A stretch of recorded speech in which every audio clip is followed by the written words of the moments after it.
Ito na po yung mga tanim natin, no. Ito na po yung ating patatas. Ayan. Meron tayong dalawang hilera ng patatas, no. Ayan po. Tapos ito naman po yung ating labanos. Isang hilera rin po, no. Bali ginawa natin ano na lang, no, pa isa-isa na lang hilera, no. Iba-ibang klase, no. Tapos ito po yung repolyo. Yung repolyo po kasi bali nakakuha na tayo niyan actually, no. Kaya lang ito yung mga nahuli kasi na tanim. Tapos ito naman po yung ating bawang, no. Bali next month po ang harvest nito, no. Almost 6 months din po siya, no. 6 na buwan din po yung inantay natin bago siya ma-harvest, no. Tapos ito po yung mga bakante natin, no. Ito na po yung ating mga bagong binhi ng ano, ng talong. Yan. Ito naman po yung ating kamatis. Mga bagong binhi po natin yan, no. Tapos ito naman po yung ating ano, cucumber po, no, saka yung ito yung cucumber natin. Tapos meron tayong nagtanim din tayo ng ano, no, ng ampalaya. Ayan, cucumber po, no. Ayan. Okay. Bali yan na po yung itsura niya, no. Kung titignan po natin, nandito po yung ating fertilizer, no. Ayan.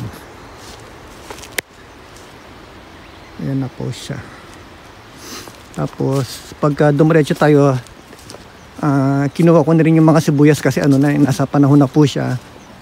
Actually dapat nung last month pa to nakuha. Kaya lang ito naman po yung ating bagong ano, no, tinanim na ano, no, na ano, broccoli, no. Dalawa pa lang siya. Tapos ito po yung ating sibuyas.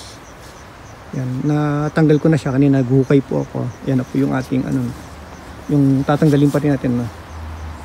Tapos ito na po yung mga sibuyas natin na nahukay, no. Yan. Bali patutuyuin natin siya ng mga dalawang ano, no, ng mga dalawang linggo para papahanginan natin, no, para mag-dry po siya, no. Mga 6 months pwede po natin yan ano, no. Kahit 6 months tatagal po siya, no. Ito po yung mga tataniman natin na bago, no.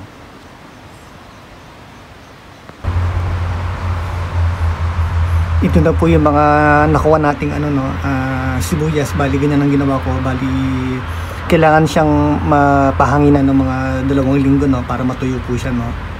Yan, mahigit mga ano yan, no. Baka nasa 50 na po yan, no. Tapos ito po yung mga ating yung mga binhi po natin na inaalagaan dito sa bahay. Ito na po siya. Yan.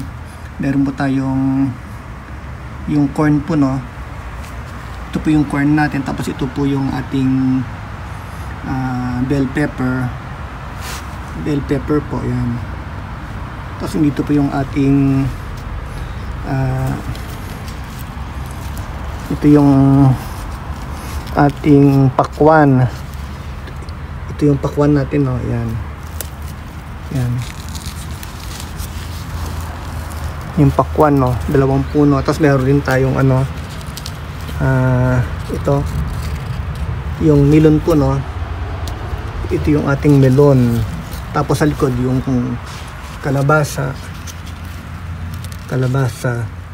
Ayan. Tapos ito po yung dalawang natin, no. Nandito po yung ating broccoli. Merong 3 puno dyan.